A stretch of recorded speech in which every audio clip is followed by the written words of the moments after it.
Kalau kamu punya uang segunung dan kamu pakai buat bangun atau nyumbang ke sekolah, lembaga riset media, sampai rumah sakit, wajar aja sih kalau kamu punya pengaruh besar di situ. Apalagi kamu yang biayain dan nyumbang banyak, pasti suara kamu didengar, bahkan bisa ngikut ngarahin kebijakannya. Nah, hal kayak gitu kamu lakuin gak cuma di satu tempat, tapi di banyak sekolah dan institusi lain. Pelan-pelan kamu bakal jadi sosok yang super berpengaruh, punya kuasa buat nentuin arah dan keputusan di banyak tempat. Apa benar ada sosok orang yang benar-benar bisa ngelakuin itu semua? Konon katanya ada salah satu dinasti keluarga yang paling berpengaruh dan kaya di dunia ini, yang sering banget dikaitin sama banyak teori konspirasi dan cara mereka berbisnis dengan cara kotor yang bisa ngelakuin itu semua. Apa benar mereka adalah keluarga yang ngatur tatanan dunia di balik layar? Kayak gimana sih kisah hidup John Davison Rockefeller dalam membangun dinasti Rockefeller menjadi salah satu keluarga super kaya di dunia? Kalau penasaran, nonton videonya sampai habis.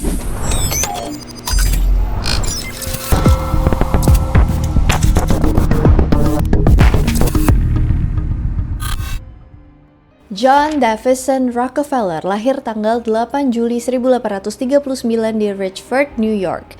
Dari luar keluarganya kelihatan biasa aja, tapi justru dari keluarga inilah fondasi kepribadian Rockefeller terbentuk. Ayahnya, William Avery Rockefeller Sr. adalah sosok penuh kontradiksi nih. Dia tuh pintar ngomong, berani ambil resiko, dan dia jago cari peluang.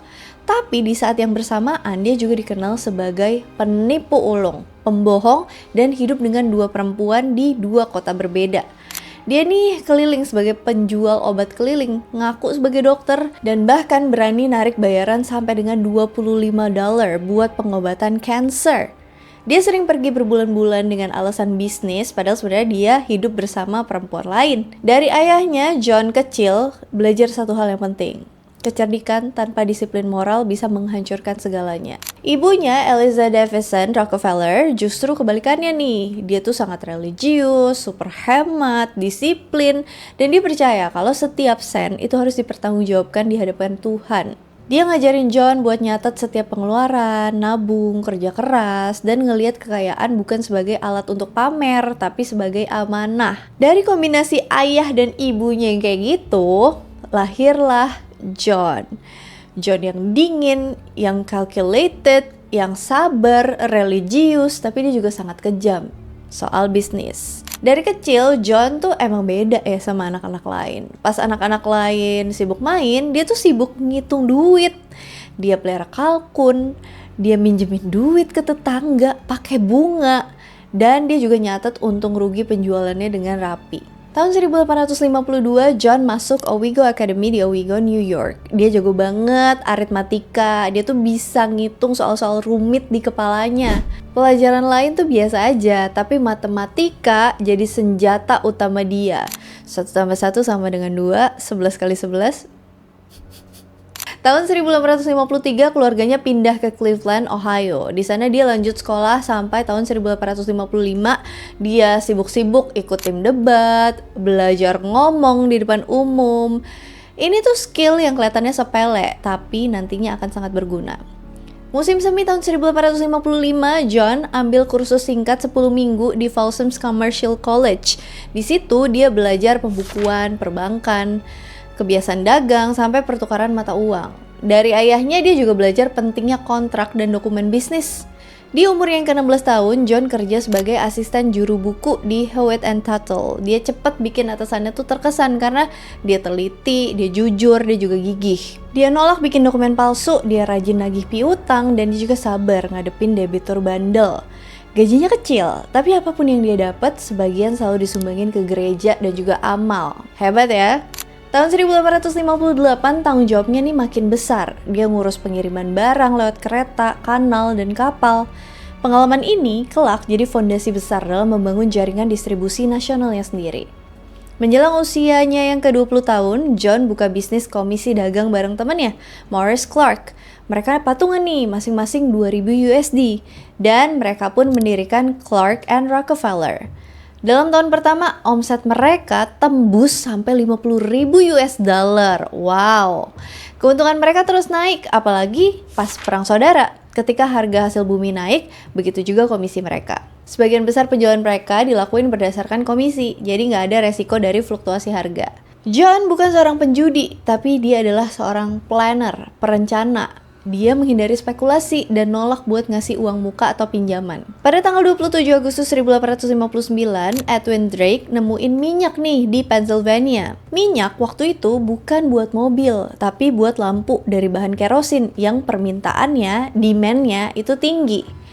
John ngeliat sesuatu yang orang lain gak ngeliat, yang orang lain lewatin gitu aja. Masalahnya itu tuh bukan nyari minyak, tapi gimana cara memurnikan, ngangkut, dan menjual minyak ini secara konsisten. John pun masuk ke bisnis penyulingan, bukan pengeboran. Keputusan ini krusial. Banyak orang bangkrut karena sumur kering, tapi John itu bermain di sisi yang bisa dikontrol. Tahun 1863 dia mendirikan Andrews, Clark and Company. John nih obsesif banget soal efisiensi. Dia benci pemborosan. Bangun tungku pengering biar kayu lebih ringan pas dikirim. Dia punya kuda dan gerobak sendiri. Kalau di zaman sekarang, ini tuh disebut sebagai integrasi vertikal. Bahkan dia jadi pelopor pengiriman minyak pakai gerbong tangki. Tanggal 10 Januari 1870, Standard Oil resmi berdiri di Cleveland, Ohio. Perusahaan ini udah menguasai sekitar 10% bisnis minyak pas awal pembentukannya. Disinilah ceritanya berubah nih. Dari pengusaha rajin jadi pengusaha industri yang ditakuti. Strateginya simpel, tekan biaya serendah mungkin, kuasai transportasi, perang harga, terus beli pesaing yang sekarat. Dia dapat rebate rahasia dari perusahaan kereta api kayak semacam diskon ongkos kirim, bikin ongkos distribusinya itu jauh lebih murah dari pesaing-pesaing yang lainnya. Tahun 1871 sampai dengan 72, dia nyapu bersih kilang minyak di Cleveland. Negosiasinya itu selalu personal. Yang kuat dibeli dulu. Pemilik ditawarin saham Standard Oil atau uang tunai. Banyak yang terima. Ada juga yang ngerasa diperas dan mulai bocorin ke pers. Di bulan Maret dan April 1872, John udah beli dan gabungin hampir semua kilang minyak di Cleveland. Kilang-kilang yang gak efisien dan dibangun gak sesuai standarnya John bakalan dibongkar.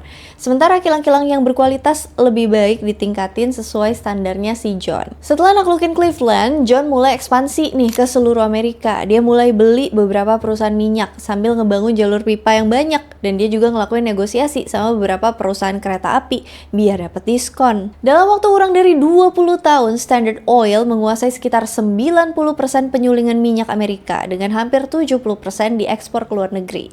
Tidewater Pipeline Company yang nantinya menjadi Tidewater Oil Company jadi satu-satunya saingan Standard Oil yang punya sekitar 10% pangsa pasar tahun 1888.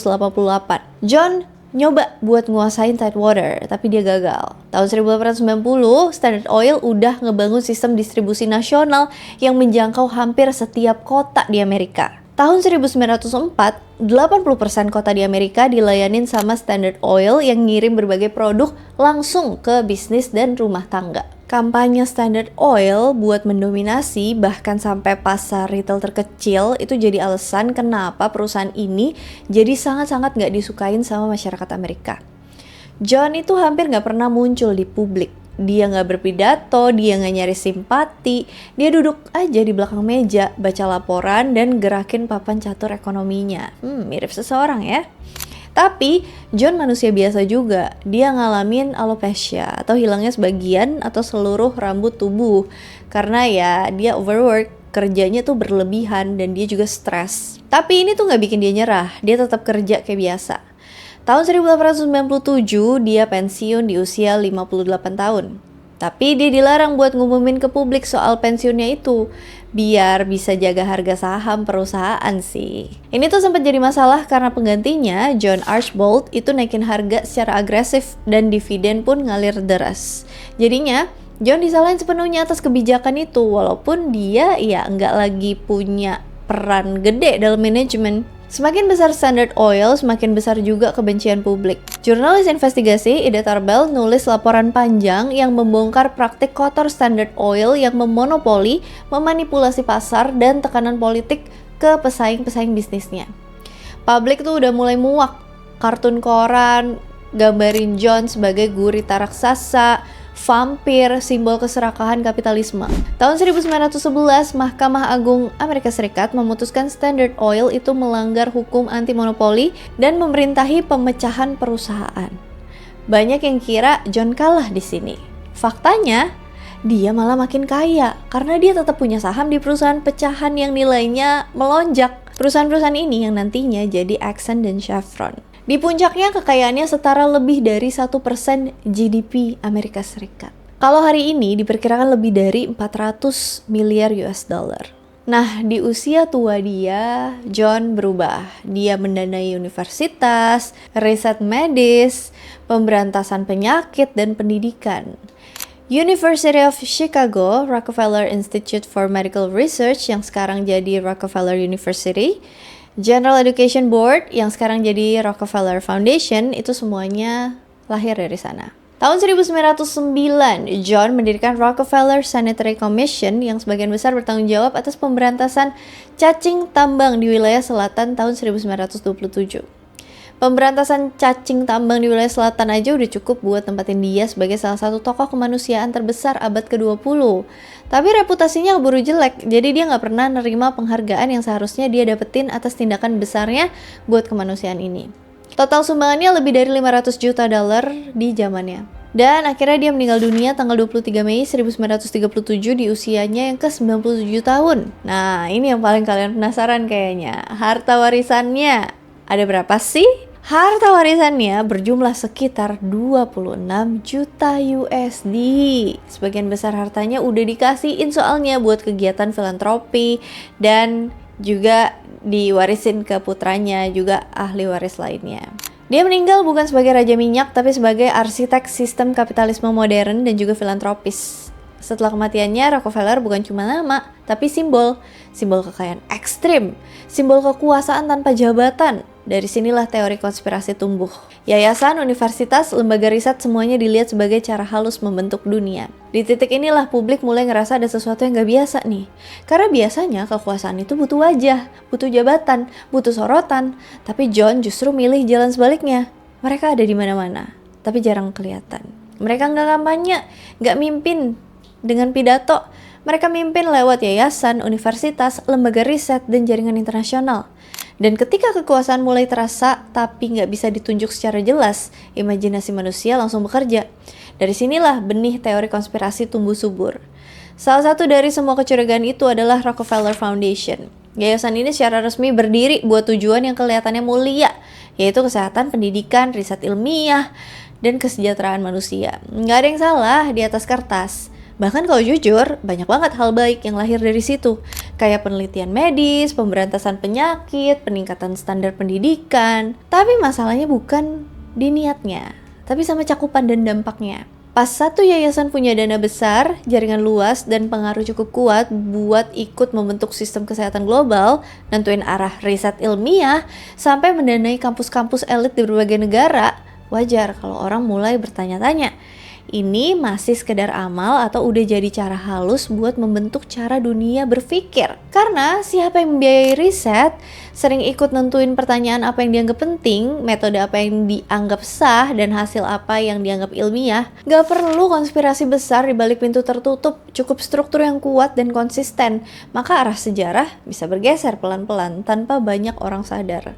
Kecurigaan ini makin kuat pas nama Rockefeller dikaitin sama lahirnya sistem medis modern dan industri farmasi. Sekolah-sekolah medis didanai, kurikulum distandarisasi, pendekatan lama itu pelan-pelan disingkirin.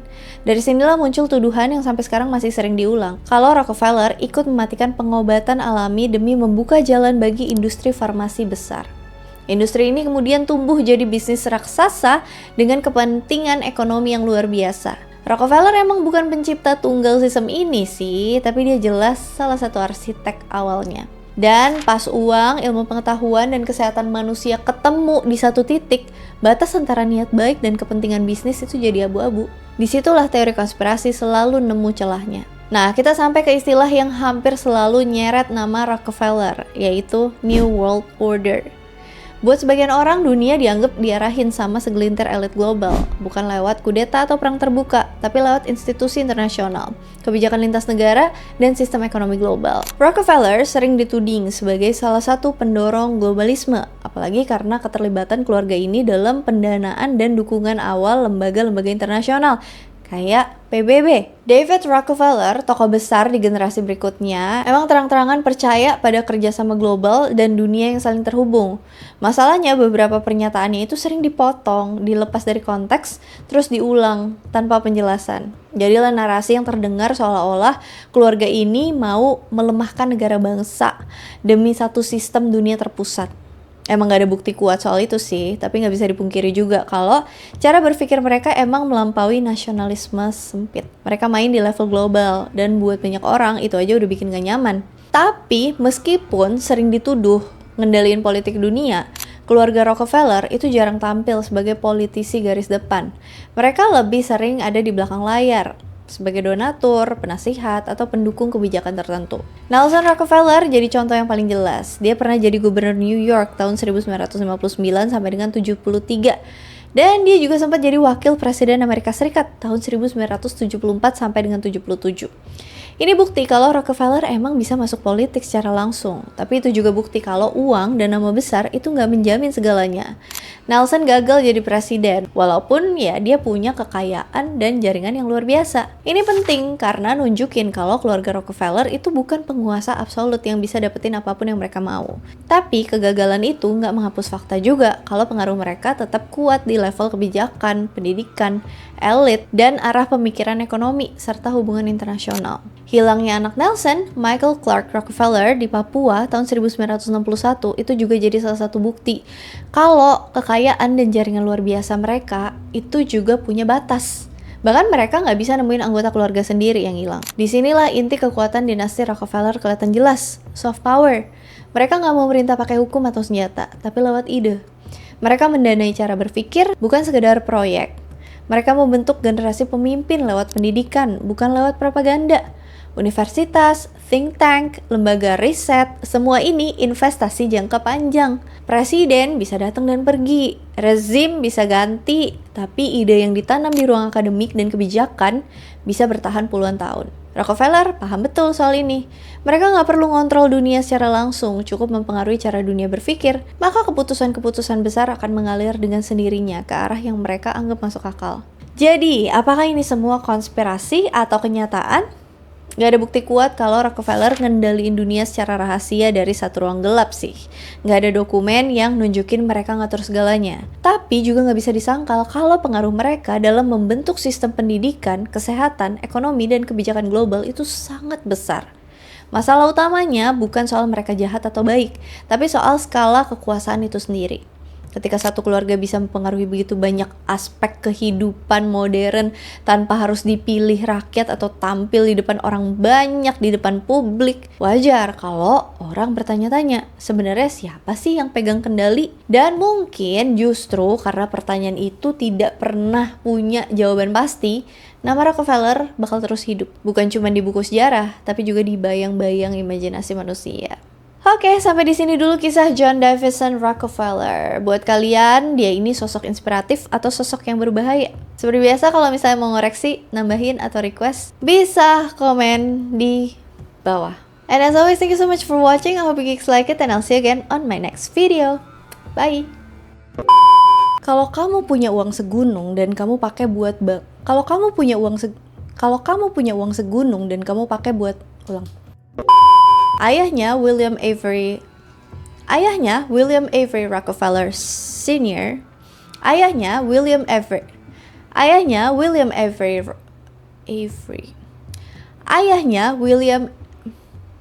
Kenapa ya?